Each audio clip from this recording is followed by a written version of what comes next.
All right, which one you want? Oh, yeah, let me get a couple of... What's up, huh? What you want, cuz? Just trying to get a couple of these links that you got. Oh, no, I'm not talking about this. I'm talking about, like, what you want. Like, why you here, what you doing here. Oh, it's a family event, right? Yeah, this is a family event, but I don't know if you've looked around. This is the 4th of July event. You know, Big Mama feed everybody. This is a family event, so I'm coming to eat, grab a plate. I remember, hold on. I remember you posted. What? Yeah, you posted this a week ago. You said, don't invite me to no 4th of July events if you didn't invite me to no Juneteenth events. See, I said that, but you know, Facebook, you can't take Facebook serious all the time, man. It's just 4th of July event. And matter of fact, these is all pork, too. I know you don't eat that. Come on, man. You know pork is the devil's beef. What does that even mean? You don't mess with that. What does that mean? This is swine. That's pork. That's pork. Take Facebook too serious. You take Facebook too serious. I just be making posts. We family. I'm supposed to be able to eat. It don't even matter. I don't even want nothing. I'm cool. I don't even want nothing. It'd probably be best if you just go and catch the dollar menu or something. Because this 4th of July foods, you might choke on this. This is blasphemy. You can't eat none of this.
Peace to the party.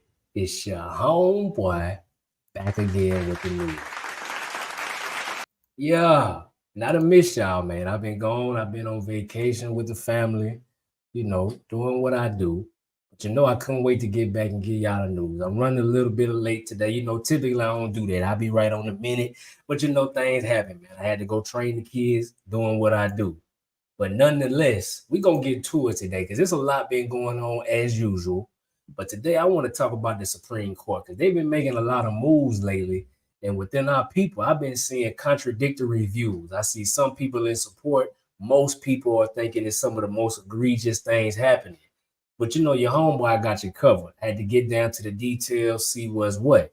So we got really 2 rulings we're going to really talk about that's pretty important. And the first one we want to start with is we want to talk to the SEC against Jarkessi. Now, a lot of y'all may not have heard of this, but this guy was he in the financial sector, hedge fund type of individual, and he filed a case against the SEC. And it's pretty interesting what's going on. And it's looking like they've ruled in his favor, and a lot of the federal agencies may be in for a big surprise based off this ruling. So here's what we're going to do. Like always, we're going to take it to the other side, see what they got to say, and we're going to come back and break it down. Hold on. Conservative radio host took on the Securities and Exchange Commission and won. The Supreme Court Thursday ruled 6-3 in favor of George Jarkessi, who was charged with securities fraud and ordered by an SEC judge to pay a civil penalty of $300,000. Jarkissi appealed, claiming the SEC violated his Seventh Amendment right to a jury trial by deciding his case using an in-house judge, known as an administrative law judge, or ALJ. These are judges in the executive branch, not the judicial branch, and they are employed by the agency bringing the charges. Now, the argument for these ALJs across government is that they're specialized judges in that field. But you know the saying, the House always wins? A Wall Street Journal analysis from 2010 to 2015 showed the SEC won 90% of its cases before its own judges and just 69% before federal court judges. I think it's honestly a cheap default by the SEC. When this case first came before the Supreme Court, I interviewed Stephen Best, an attorney who successfully defended Mark Cuban against the SEC's insider trading claims. I think that it was a ghost that nobody really focused on until after the Mark Cuban insider trading case. And when the SEC had incredible difficulties accommodating the requirements of the U.S. District Court's rules on discovery and trial practice, they ran back to their home at the ALJ. This case had the potential to upend the court system as we know it. There are more than twice as many ALJs as federal judges. And had SCOTUS ruled the use of ALJs as a whole is unconstitutional, this would have flooded the courts with cases. The floodgates are about to open up, and that's what the Supreme Court's worried about. And so they're going to be very careful in tailoring their opinion. But nonetheless, however careful they're going to be, it's still going to leave room for interpretation. At last count, there are more than 1,900 ALJs across federal agencies. 86% of them deal in Social Security cases. Just 5 judges come from the SEC. And SCOTUS was careful to keep its rulings specific to that house, and even more narrowly, to fraud cases. In the majority opinion, Chief Justice John Roberts writes, a defendant facing a fraud suit has the right to be tried by a jury of his peers before a neutral adjudicator. Rather than recognize this right, the dissent would permit Congress to concentrate the roles of prosecutor, judge, and jury in the hands of the executive branch. That is the very opposite of the separation of powers that the Constitution demands. In the dissent, Justice Sonia Sotomayor writes, beyond the majority's legal errors, its ruling reveals a far more fundamental problem. This court's repeated failure to appreciate that its decisions can threaten the separation of powers. Here, that threat comes from the court's mistaken conclusion that Congress cannot assign a certain public rights matter for initial adjudication to the executive because it must come only to the judiciary. This isn't the last we'll hear of ALJs. Facebook parent company Meta sued the justice system, also claiming it violates the company's right to a jury trial. Download the Straight Air News app and enable notifications so you can get alerts for the next Supreme Court ruling. All right, so I know a lot was thrown at y'all, especially for those of y'all who may not understand law.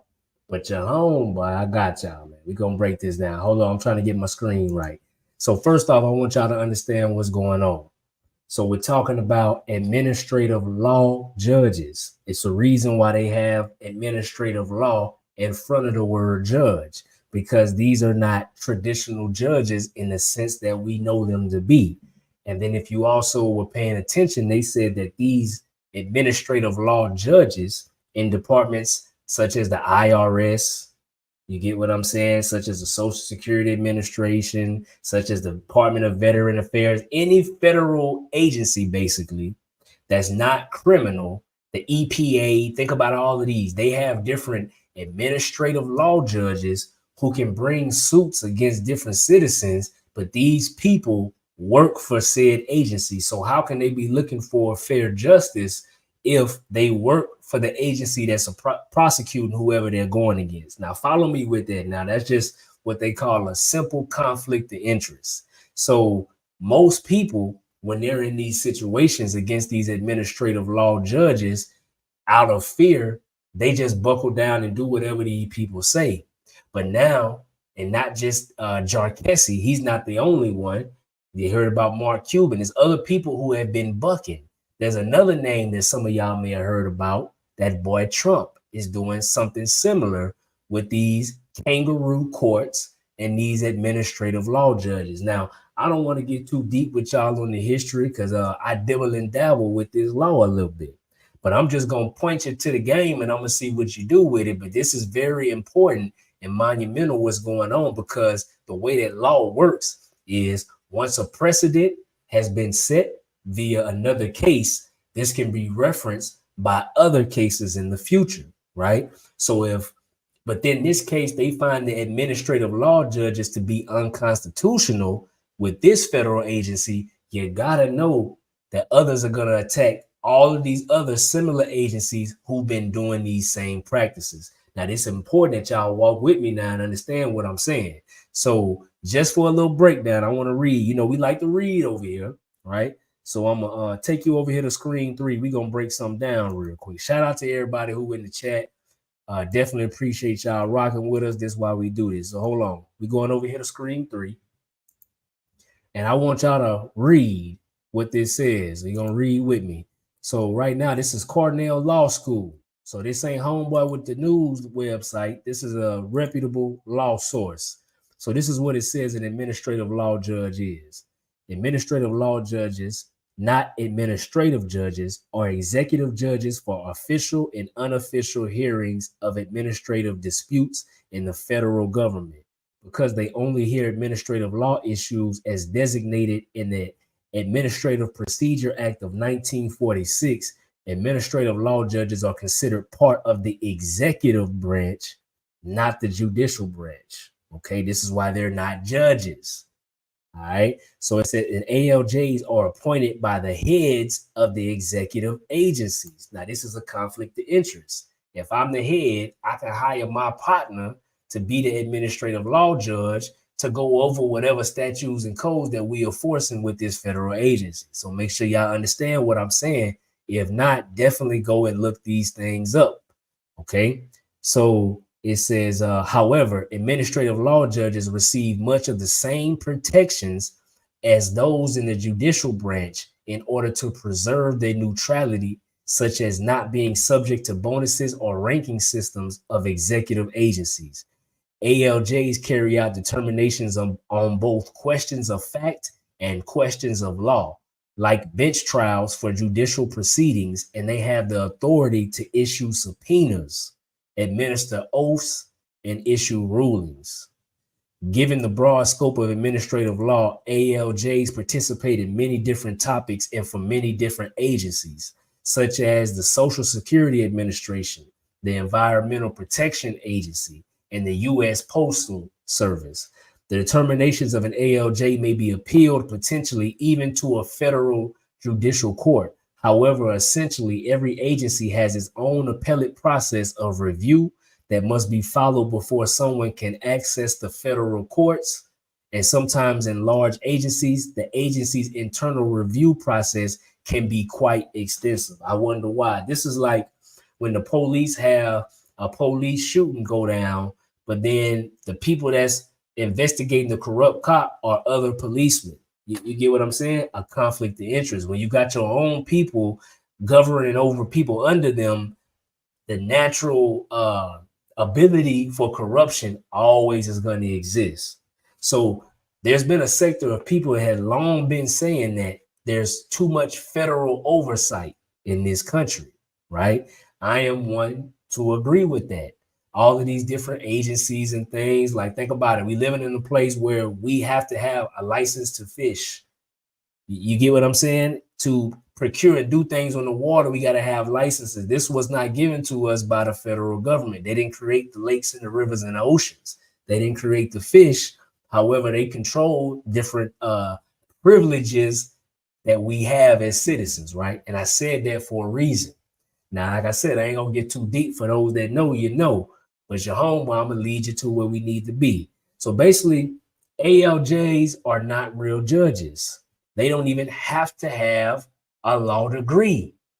All right, now talk to me now. Tell me how this don't sound crazy. However, they can bring a case and a suit against you from one of these agencies and subpoena you, like they said. So this is a big, big problem. So now you have Jarkessi, who has brought this, and the Supreme Court ruled in his favor saying that he is right, that basically these judges are overreaching their boundaries through these federal agencies. Now, this is going to be a landmark case. So the news writings are basically saying the Supreme Court's chaotic, let me read this now. It says the Supreme Court just lit a match and tossed it into dozens of federal agencies. This is how they describe this. All right. It said SEC versus Jarkessi could render much of the federal government unable to function. Now, let me read this again. SEC versus Jarkessi could render much of the federal government unable to function. Now, this is very important because this goes to show you that people who have been saying that a lot of these agencies act in an unconstitutional manner, even your beloved IRS, yeah, they're gonna feel some type of way about this. And I'm gonna be watching this closely to see what happens. But I want to show y'all another ruling from the Supreme Court that's going down that's just as interesting. And we're gonna tie all this together. We're gonna walk with it. Hold on.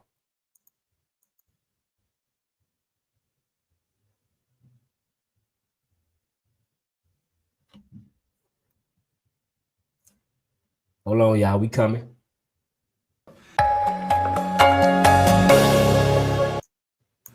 The Supreme Court last week struck a momentous blow for the Constitution and individual liberty when it overturned a dreadful decision it made back in 1984.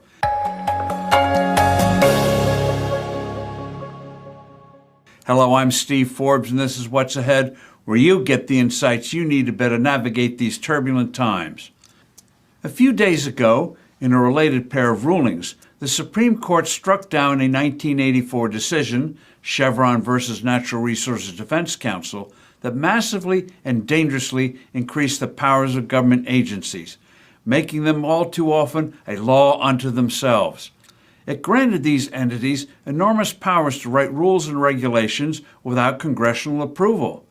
As bad, what came to be called the Chevron deference meant that if there was any ambiguity or question about what a law meant, courts would have to defer to the supposed expertise of the agency.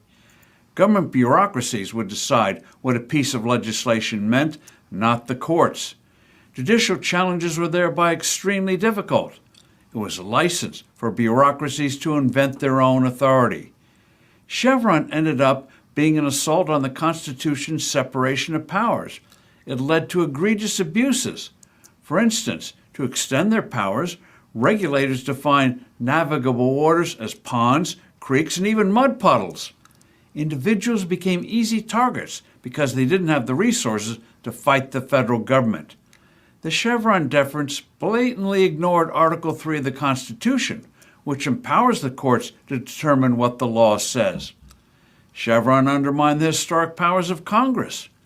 Presidents who couldn't get proposals through the national legislature increasingly turned to federal agencies to enact them instead. The result has been a blizzard of regulations and executive orders. President Biden, for example, wants to ultimately banish the internal combustion engine for cars and trucks. Congress never passed any such prohibition, and never would because of intense public opposition. The EPA, however, is doing it instead. The list of abuses is enormous.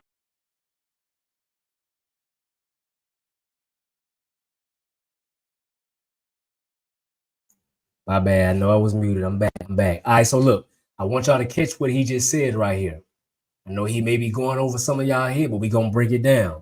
So remember, the ALJ, the administrative law judges, they rule over federal agencies. So an example he just used is, he just said that Biden wants to ban gasoline engines.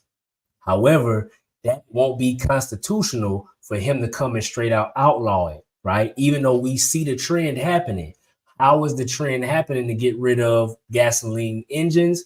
It's because the EPA is enforcing it, because they have the administrative law judges to crack down on these companies and make it harder for them to operate that produce gasoline engines. Now, y'all make sure y'all tap in, man. If y'all understand what I'm saying, y'all let me know. I can break it down again. But basically, when the politicians when the executive branch, because remember, administrative law judges are part of the executive branch. So if the politicians want something to be done, but they can't enforce it themselves, they will use that federal agency to subpoena you and submit to their will. All right, so keep listening. And getting worse. Regulators now cost the economy over an unfathomable $3.5 trillion a year. And to its eternal shame, Congress too often went along with this neutering of its responsibilities by passing ambiguous bills and letting agencies take the heat for any controversy, passing the buck and undermining the Constitution. Chevron also bred inconsistency, as a new administration might change the rules of a previous one. Defenders of Chevron say it would gut regulations concerning health, the environment, aircraft safety, and the like. That's nonsense. The Supremes made crystal clear the difference between expertise, say, in aircraft safety versus interpreting laws. Government agencies, like the Centers for Medicare and Medicaid Services, have no special competence in resolving statutory ambiguities. That's the job for the point that specific decisions made under Chevron are not automatically undone. They have to be challenged. And this is where the upcoming election is so important. Will we have a president who will continue to act in a dictatorial manner, regardless of what the Supreme Court rules on various cases? Just look at how the White House flouts the decision concerning Biden's canceling student debt. The president continues to do it. So the Chevron case, throwing that precedent out, is extremely important. Let's hope we have a new president who respects what courts rule. I'm Steve Forbes. Thanks for listening. Do send in your comments and suggestions. I look forward to being with you. Appreciate my boy Steve, man. So check this out. So let's tie this together. He just used Biden again. So no fluff, no bias, no none of that. Let's just talk about what we just heard and learned for some of us and tie it to a real life situation. So you heard that he mentioned Biden several times. So they keep trying to tell us that Trump is trying to be some dictator, right? Some dictator that's going to take away everybody's rights and he don't care what the Supreme Court say, this, that, and the third, right? However, we literally have, do you remember when you hear Trump say, he said that the Biden administration is targeting his political opponents through different agencies, right? So remember the case that was against him, the bookkeeping case about paying the money off and hiding it, was brought by an agency, right? And we know that these people can be administrative law judges and they can subpoena who they want. Now, tell me that's not an unfair advantage to a person, anybody who's in this office, if they want to go in and do something that's crooked. Now, I just want y'all to tap in, think about this, let it run through your head. While you think about that, I want to play y'all a brief breakdown of administrative law so y'all can understand that. Give me 1 second, I'm gonna get this loaded.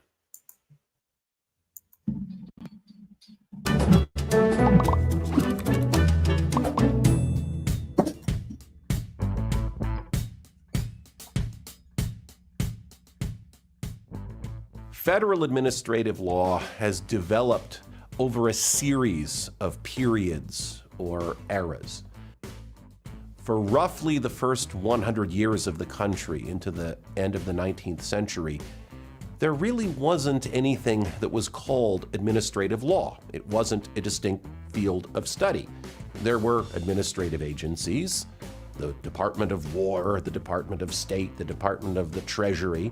It's really since the end of the 19th century that we've seen an expansion in the role of administrative agencies, and that has led to the rise of administrative law. Those expansions have happened in fits and starts. They've all been driven by particular historical forces, and they've each been accompanied by changes in the thinking, not just about what government should do, but how government should do it. Let me start with what's sometimes called the Progressive Era, let's say from 1880 into the 1920s. During that period, you absolutely saw an expansion in the conception of what the national government should be doing. The national government began entering in a big way regulation of economic entities, regulation of transportation, regulation of the banking industry, the creation of the Federal Reserve, centralizing control over the money supply. Okay, so regulation of banks. For those who hip to the history, the Federal Reserve, right? The regulation of transportation. I had a trucking company, Raw Trucking. Is where this came from, right? That's the DOT, the FMCSA. All of this over-regulation on the citizens that was not this didn't come from the Constitution. This was something that man created later on, and they have complete control over, not us, the citizens. That's not the way it's supposed to go. Now, keep listening to the history of this. I know a lot of these things, it ain't the most exciting type of information that our people want to digest, but when you understand what's really going on, it stops them from using our emotions to trigger us when we're not factually sound in what we saying, bro. And I see that a lot in our community. I just got to keep it real. We got people right now trying to attribute, if the news say it to be true, we take it at face value. And it's not just Black people, it's the average citizen, period. But we talking about us, right? So we got to be able to decipher and do our research. Now, pay attention to the history of these things and tie it into your individual genealogy story. How about that? Regulation of food and drugs, regulation of broadcasting as broadcasting starts to enter. All of this is done through the vehicle of administration. Now tap in for my people from the indigenous community. What you know about that Department of War? How was that important? You see that's listed here, right? Agencies. As the conception of the national government gets more activist during this period, you also had shifts in what institutions of government were seen as the best vehicles for this regulation. The Progressive Era saw the celebration of expertise. People with advanced degrees, people with experience, people who are really smart. They're the ones who you want in charge of this. That's really the birth of administrative law, because now you have enough agencies out there doing enough important things to worry about. And because they're now performing important functions, people started to think carefully about, well, which functions should they be performing and which should the legislature be performing? And the conclusion was the legislature should set the general goals, should fix the ends, decide we're going to build bridges, for example. And then you turn it over to the experts to figure out how the bridges get built, with a minimum of both legislative and judicial interference. After all, if the legislature doesn't know what's going on, courts don't know any better, leave it to the experts to figure out how to build the bridges. Your next big shift comes with the New Deal in the 1930s. There you have yet another quantum leap in involvement of the national government in economic affairs, now regulating labor markets, agriculture, pretty much every aspect of industry. Large jump from the more. All right, so we connecting the dots again. So they say 1930s, right? They say agriculture was included in this. Anybody with family who own land, who were farmers on paper, this is around the time frame, because what was also going on? You had your Jim Crow, your Black Code, these things were going on, right? This is when a lot of our people were stripped of their land or in furtherance of that through the tax system, and then mechanized farming was coming in, just pretty much killing that whole industry. Take note how every time these agencies pop up, whatever they govern over through this agency immediately takes a downfall. That ain't no coincidence. Or segmented transportation, broadcast license, banking, food and drug, regulation of the Progressive Era. You also had a shift in how to go about that. The New Deal model said, well, if the agencies are the smart ones who can figure out how to build the bridges, maybe they're also the smart ones who should figure out whether we should be building bridges in the first place instead of building, let us say, bomb shelters. So the shift was to agencies not just as expert implementers of legislative policies, but as the ones who actually formulate the policies. The ideal statute on that model is a statute that creates an agency, gives it a lot of. Does anybody know the difference between a statute, code, and a law? It's very important here. If you don't, go look it up, because you hear that these agencies are issuing statutes. Power, hands it a budget, and then gets out of the way. Keeps the legislature out of the way, keeps the courts out of the way, let the experts figure out what to do and how to do it. We still have, as part of our legacy, much of that New Deal structure as part of our law today. The next major move comes several decades later in the 1960s. Yet another quantum leap in the welfare expansion.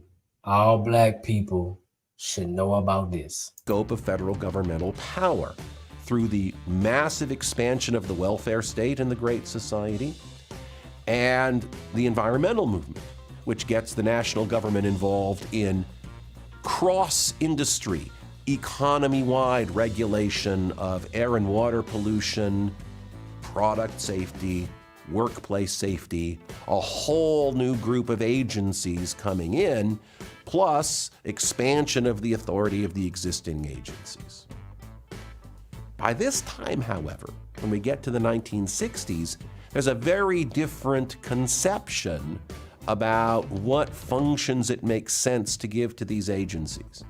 The celebration of agency expertise to the point of viewing them as the right bodies to figure out what to do as well as how to do it, by the 1960s had fallen into disfavor. Everyone from free market economists to Ralph Nader and his organization was suspicious of agencies. They all thought that the agencies were essentially going to be taken over by powerful economic interests who would then use the agencies to serve their own ends at the AKA lobbyist. expense of consumers, the broader public, and the like.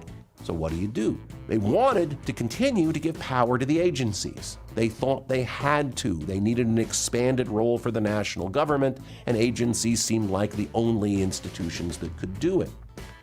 But unlike the 1930s, when the point was to separate agencies from both political and judicial control, let them do their thing, in the 1960s, you were going to grant power to the agencies, but only subject to controls, both political controls and judicial controls. And a lot of our modern administrative law comes out of that time period. A lot of our institutions of administrative review, how courts look at the work product of agencies, come from that time period. Since then, for roughly the last 40 to 45 years, administrative law has been fairly stable. All right, y'all. So let's summarize this, make it make sense. And the point in the news briefing of today is very simple. Everything that looks to be some sort of attack or something that, like, for example, what triggered me to even talk about this was obviously the Jarkessi case is huge because it's attacking these federal agencies' power. But then during the same time frame, the Supreme Court also ruled about Trump as far as him being prosecuted for certain things while he was in office. And basically the ruling was said that you can't charge a president for things that they have done in a presidential capacity. For example, they use if a president was to authorize a drone strike and for whatever reason that it wasn't the right target that was given. But all he knew was this was the intel, he made the decision. You can't then go and prosecute him for that after he's out of office when that was an official duty of the president. So they came out with that. People are in the uproar because they think this gives him immunity for anything that he does. That's not the case. That's why it's important to read. but the Supreme Court been on fire because all of this happened back to back. The Chevron incident, the Chevron deference being challenged. Once again, look this up if you don't understand what it is. Also, the administrative law judge is being called out and within the SEC by the Jarkesy case, Jarkesy. So definitely go dig into that because it shows you, if you were here for this administrative law breakdown and the history of it, there were different levels to where the power kept increasing. And all of these agencies were created, and several people of the law profession have been questioning the Constitution, the constitutional value of these agencies because they don't feel like it goes in line with the Constitution. So a lot of the times they playing with our emotions on the information that we do, that we don't know for ourselves, right? So it's important that the stuff that ain't super exciting and sexy, that we go understand this too, because this stuff is really how they rob the citizens, bro. It just is what it is. This coming from an autonomous perspective. But hey, you know, I'm just your homeboy with the news who do the research. Like I said, I've been on vacation. I had this cooking for y'all. I apologize for being late. You know, I like to be right to the minute, but regardless, I'm gonna always give you that good information. Hey, so look, we appreciate y'all rocking with us, man. Go to the website. I know y'all see it scrolling on the bottom. We're gonna integrate it with the YouTube soon. We're trying to sell some merchandise, man. We're trying to get support with giving y'all an actual product. We ain't asking for no donations. The super chats and all that is cool. Appreciate the love. But we would definitely appreciate it if you shop with us on the merchandise. We got some commercials coming, some new fly stuff coming soon. But regardless, man, appreciate y'all locking in with us. Like always, y'all keep it positive. Y'all keep it pushing. It's your homeboy, and I'm out of here. Peace.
Double S drifter, separate sipping, and you know I came with it if she.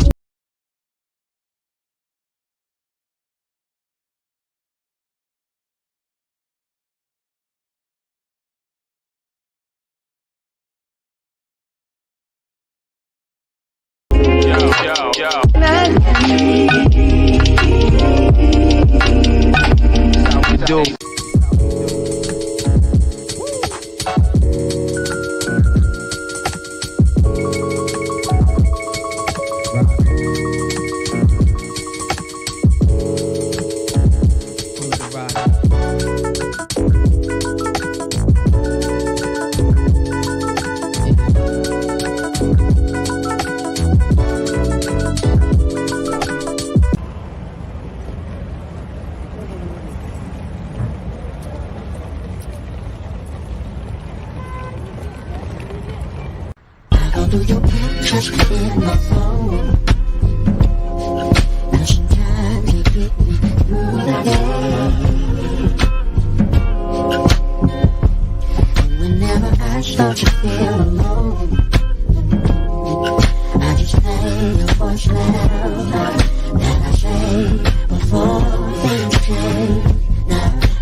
I know you love me, but if you just forget about